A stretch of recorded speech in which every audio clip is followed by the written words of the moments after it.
अरे यहाँ पानी गलिया अरे बहारा है मुद्रिका पापा काल गवाई आई कैले दूल्हा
लाइन हमके कल्पना दिले से पूछे के पड़ी हम तो उनका गवल गाना गावता नहीं क्या करें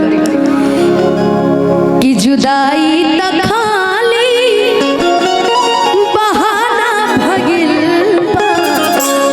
कि जुदाई त खाली बहाना भगिल सनम दोसरा के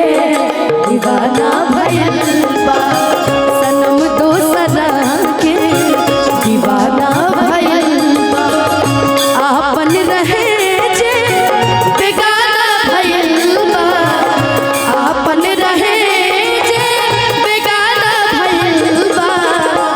आजकल यो हमरा से बड़ी फर्क रहता रही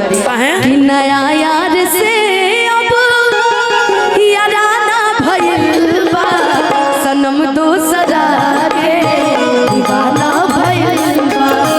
सनम दोसरा के दीवाना भइल बा मानता दिल है मानता मुश्किल बड़ी है उसमें मोहब्बत ये जानता ही नहीं ओ दिल है कि मानता नहीं दिल है कि मानता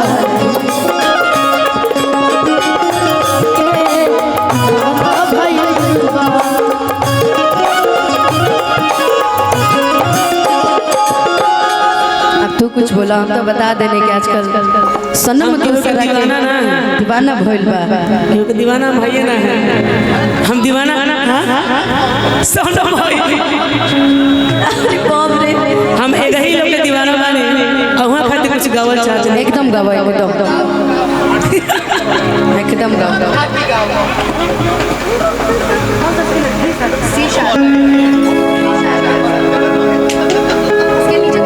ना ज्यादा ठीक बटे कब कब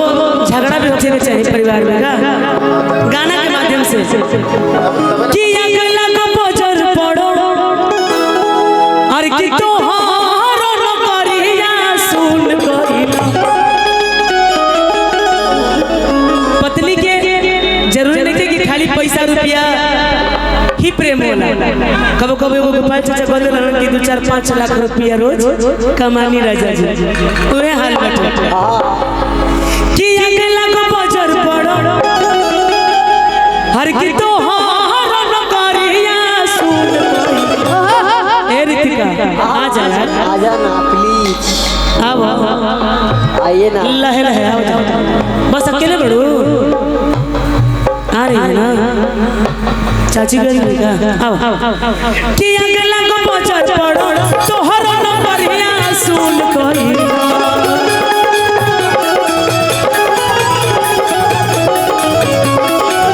अगला को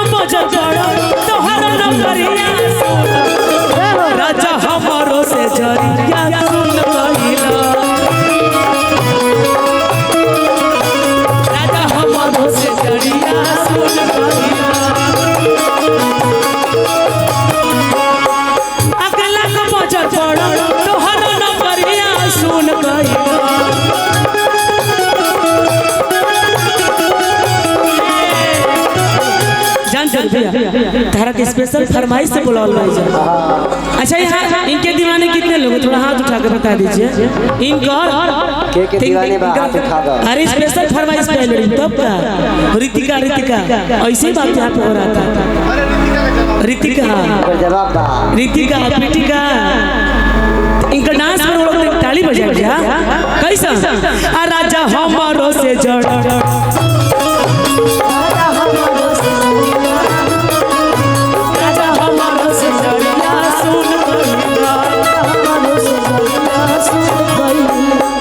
जड़ा में रहे वाला सरद हो राजा जी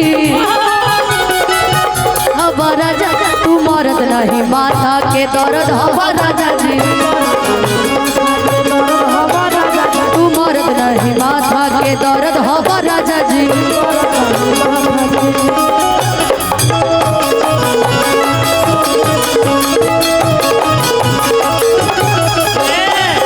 पैसा के पीछे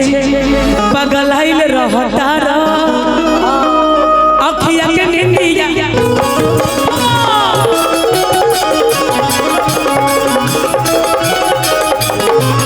पैसा के पीछे पगलाइल रहता अखिया के निंदिया हराम अरे की यही जैसे नीक रही देखो तेरा पातर पातर कमर तेरी देखे के बा हमनी के तो मोट हो गेल बाड़ी जाय मन लचता मोट नहीं खे देखो अरे यही जैसे नीक रही ए रिपू अपन पापा के दुआरिया अतन भैया हुड़का वाला में आ राजा हमारो से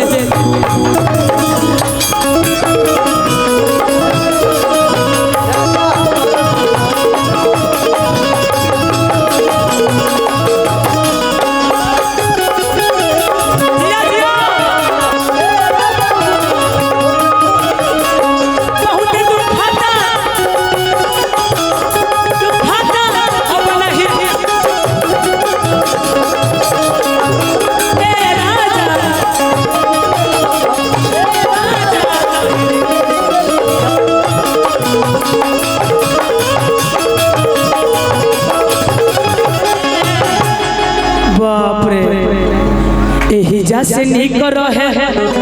नैहर के यार हो काहे खातिर बनल तू चकमी भाता हो ए बाबू बाबू बाबू ई बताई जे निक लगत कि ना रो अरे झाला के यार हां अरे आजा बाबू बाबू रे लाइन में लगा लाइन में चापड़ू है ना तको चापड़ू बाद में चापड़ू आगे खड़े हो रोज हमसे झूठ सच अरे खाला तू तकरिया सुन भैया वे वाला बोलू जी आ राजा हमरो से जड़िया सुन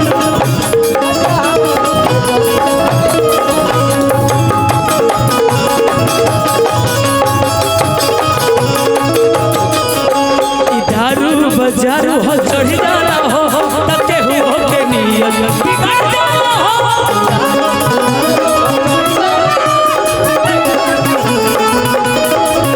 चल चिकना के काम है घुघुनिया पा का बाबा हो दुनिया नोट पर से तोहरा दुनिया जब ना बोल कर हर मोलिया पा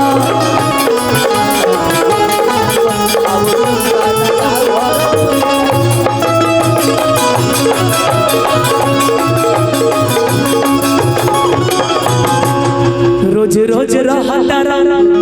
लईकी तेरा में सच के सॉरी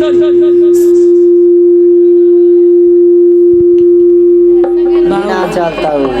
रोज रोज रहता अरे है नचनियन के फेरा में आज दिमाग बदल ले हम फेरा में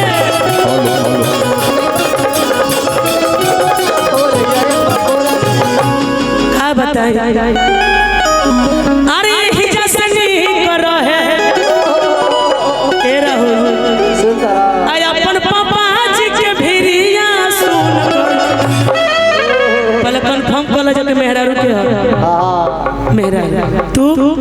साली साली बन जा। बेटी पता ग्रहण से कर लो गु कर लो मर्द रहुआ हनी। अच्छा हमारा ठीक बा हमारा ए ब्यास एमे के मर्द हो ए काव्या जी इसमें मर्द कौन है?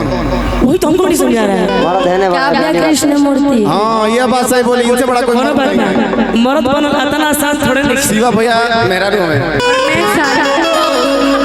मर्दों खातिर पावर चाहेला कहाँ भाई पावर चाहेला मर्द खातिर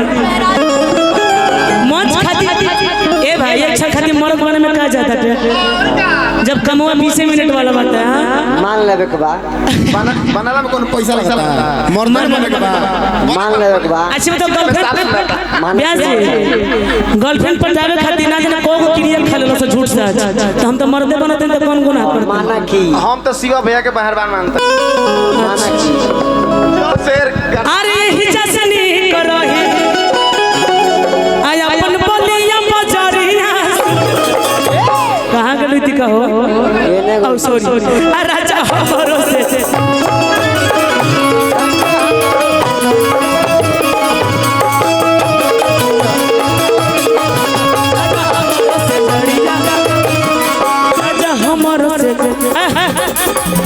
राजा हमरो से जड़िया जड़िया सुनो हमरो से जड़िया आवाया हमरो से जड़िया राजा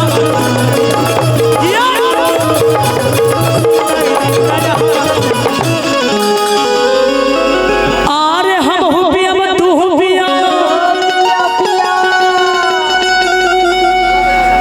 हर ते गोड़ फसा हल जा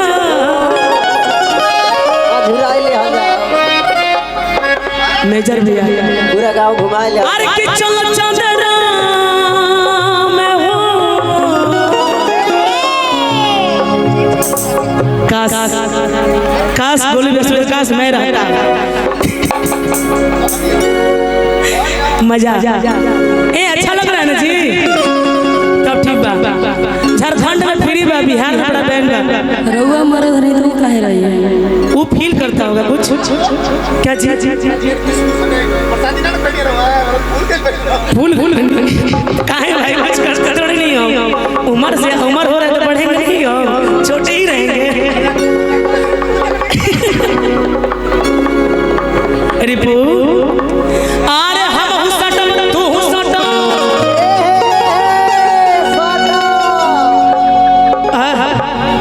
पूरा चपक जा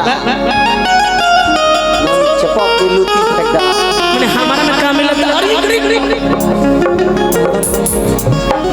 अरे हम हुसटम तू हुसटम तो है गोड़ फसा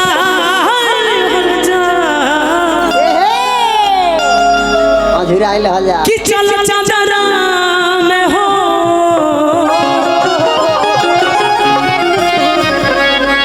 चल चल बाबू रे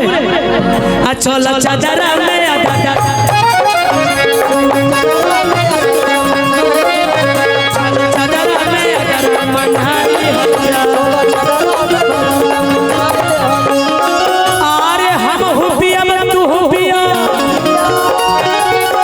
ए ताली बजा यार हाथ उठा के यार अरे हम हुसटम तू हुसटम और तमुड़ बना रे हल जा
काशी पेट में हो रिला बोले काशी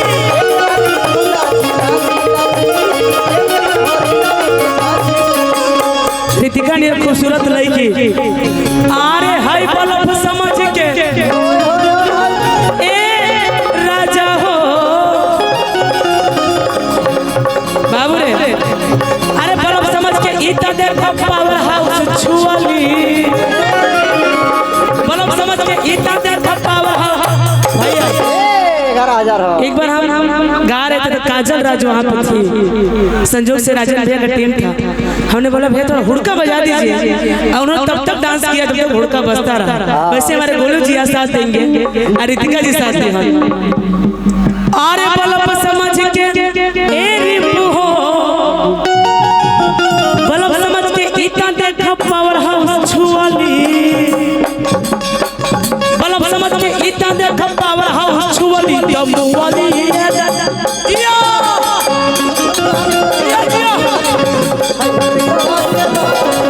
लह लह लह लह लह लह लह लह लह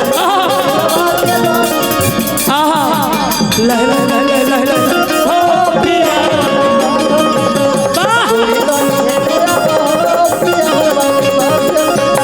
पिया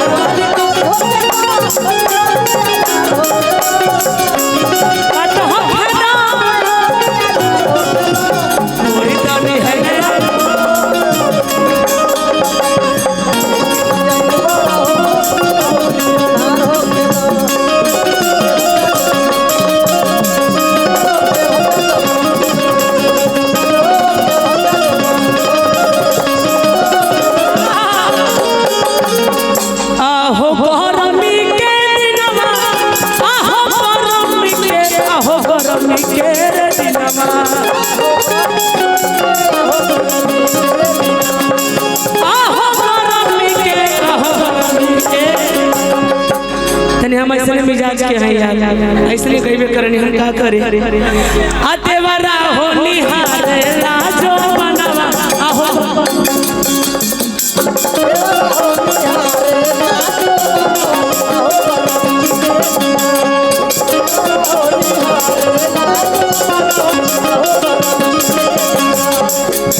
पूरी तो नहीं है नया वो पिया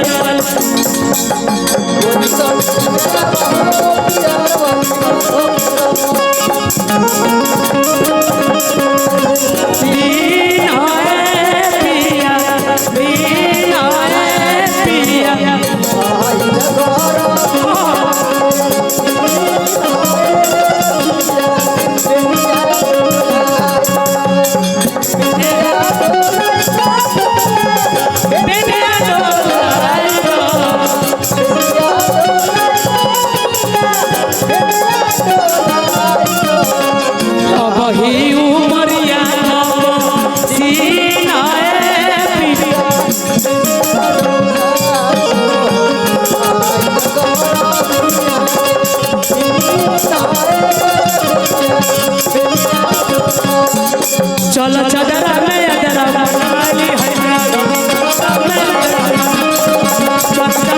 अदरा बनाली है चदरा में अदरा बनाली है चदरा में